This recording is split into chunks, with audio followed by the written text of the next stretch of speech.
Hello everyone, good evening mga kaka. Ayan. At ang inyong kabatang kababalik lang from the supermarket. Of course, namili ako mag-isa, malamig na dito. I have no choice but to buy some groceries. Otherwise, hindi ko rin magagawa lahat. Continuation, to be continued ako bukas. So today, I just bought 30 pieces agad ng eggs, then udon noodles for tomorrow.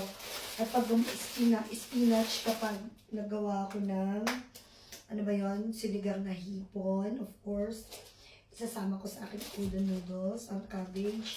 Hindi kailangan mawala ang mga pepper, kaya bell pepper, ilang pirasong saging para sa aking banana bread, and mushrooms for my udon noodles. And of course, nakakuha ko ng hipon, malalaking hipon, ang burrito ng mga anak ko.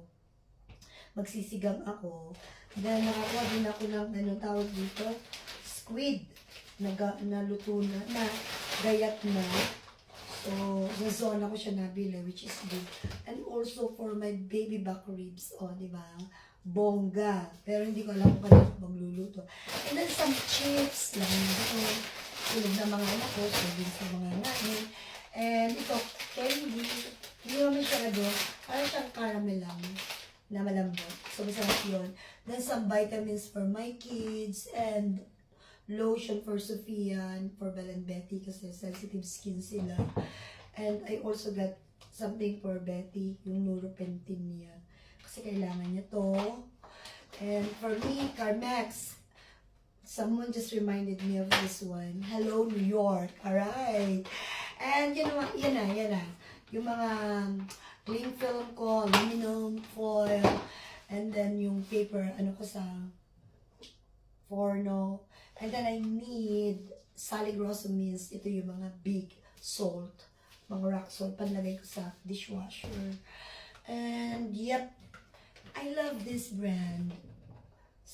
Naka-sale siya ngayon, shout out, naka-sale siya sa 2 for €2.75 sa Carrefour. And the last one, of course, paborito ng mga anak ko, Pandoro. Hindi ko siya gusto, pero gusto ko ang panitone. Pero para sa mga anak ko, that's fine. And then nakakita ko ng murang tissue. So, that's all, folks. And then tomorrow is the continuation. Nag-iisip akong gumawa ng bibingka. I hope it would be fun. So, cheers, people! Ciao!